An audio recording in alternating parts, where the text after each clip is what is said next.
In many of my videos, I've always talked about the changes in how we live, how we've changed over the years and how we have high density living. And with these changes, there's come a change in lifestyle of husband and wife are now working during the day, children are at school, and when they do decide to get a dog or a puppy, there are these guilty feelings of leaving these dogs alone at home. So what has happened? We now have doggy daycare, puppy daycare. Fabulous idea. However, there are what I believe very good doggy daycares and not so good doggy daycares.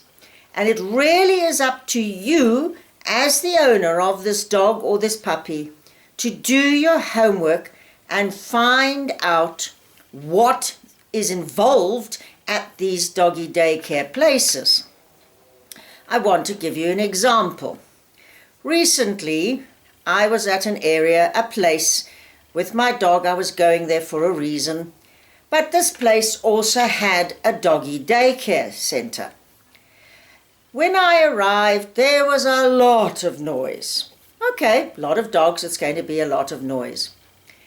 And during the course of my being in this place, I had to walk my dogs past this area to get to another place. And of course, what happened? All these dogs in the doggy daycare were right up against the fence, really barking and going ballistic as I walked past with my dog. Luckily, my dog is under control, didn't make any looking at them or any attempt to do anything to them, but the noise was deafening coming from these dogs barking at the fence. So, I put my dog away, and from a distance I decided to observe this doggy daycare. There were 3 areas where the dogs were kept.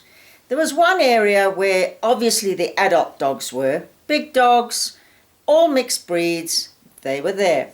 Then there was an area where puppies were kept, and there was an area where I presume they called it small dogs. Now, the large dog area, the adult dog area, they were taken out by a person to another area where he was throwing the ball. Great.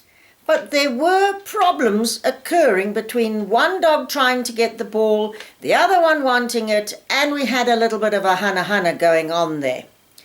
Little bit tricky when you start throwing balls and you start getting dogs becoming possessive over them. I felt more attention needed to be happening there, that the dogs were not going to get into this fighting situation. When they came back to the area, also a lot of argy-bargy going through the gate, getting back into the area. Now we come to the puppy area. This was a little bit more problematic for me because we had large dogs. There was a Weimaraner, a Ridgeback, and I can't remember, I think another crossbreed dog. With little dogs, there were some little Dachshunds, and there was a Schnauzer, and some other little dogs there. Big dogs, bigger puppies, were bouncing around, knocking over the little puppies. Again, a lot of bad management going on there. The third area were the little dogs area, and again we had a lot of Schnauzies and a couple of, I think there was another Dachshund and a couple of other small breeds. What worried me in the small dog area were 2 little Yorkies. One Yorkie was sitting right at the back of that area, just sitting, looking, not interacting, not doing anything, just sitting there. The next minute, I looked towards, there was a little Zozo hut, a little dog kennel kind of hut. And peeking out from there was a second Yorkie, just peeking out. Obviously, these dogs were not happy. Obviously, these Yorkies were probably terrified out of their mind.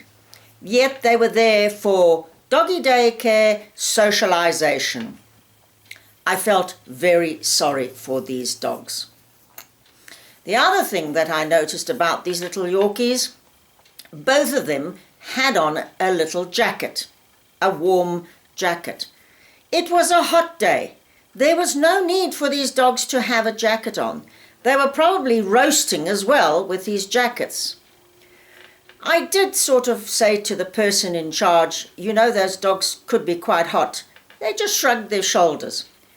There was nothing much more I could do. I still didn't know where the owner of the actual doggy daycare was, but it worried me a lot. What I'm trying to say here, if you have decided to put your dog in a doggy daycare, you need to be more involved in finding out what it's all about. Many people have come to me and said, do you know of a doggy daycare? Yes, I do know of several around. But I say to the people, you need to go there, look at the facilities, and maybe spend a couple of hours there watching what is happening with those dogs. You know, you need to see where your dog's going to be. What is the interaction going to be? It's all very well saying, boom, I'm socializing my puppy or I'm socializing my dog. If you don't know what's going on there, and then you wonder why you've got your dog comes home, and sometimes when you want to take it to the place, it's going, no, I don't want to go. I had one person say to me, oh, I take my dog to doggy daycare, but it's starting to put on the brakes and say, I don't want to go when we're trying to get in the car. And I said, well, your dog is not happy. So why are you sending your dog there? Oh, but it's got to learn to socialize. I said, your dog is not happy. And they stopped taking the dog there. Dog was very happy from then onwards. What I would like to see in doggy daycares is proper areas for the dogs, small puppies with small puppies, larger puppies with larger dogs, and so on, checking what's going on there and having more people controlling the whole area. It's no good having one person looking after 3 areas of these doggy daycares, and they're just sitting there patting a dog, maybe throwing the ball once in a while. That's not good enough. And you have to be aware of if one dog is bullying another dog.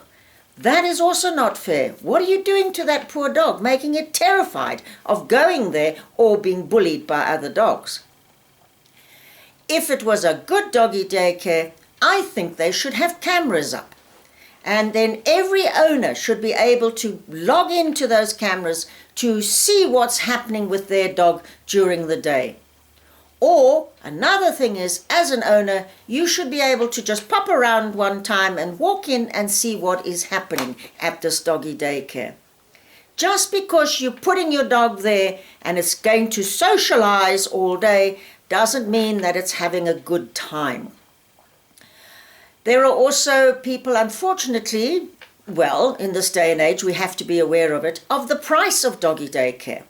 So if they come to me and they say, oh, it's so expensive, start asking, what are you getting for that amount of money?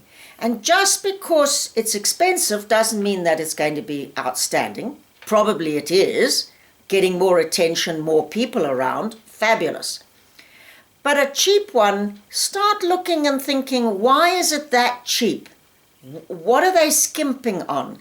So saving money isn't necessarily going to help your puppy or your dog.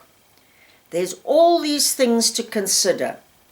And you know what? Sometimes leaving a dog at home, letting it get used to being on its own, and you taking it out to a park or somewhere to socialize can be better for it than dumping it in a place where it's very, very unhappy the whole day. So, looking for doggy daycare, do your homework and be prepared to ask questions. Be prepared to pop in at any time and see what is happening. As I'm always saying, there's good and bad. There are good dog trainers, bad dog trainers. Same thing, there are good breeders, there are bad breeders. There are good doggy daycare centers, there are bad ones. Just be careful what you choose for your dog.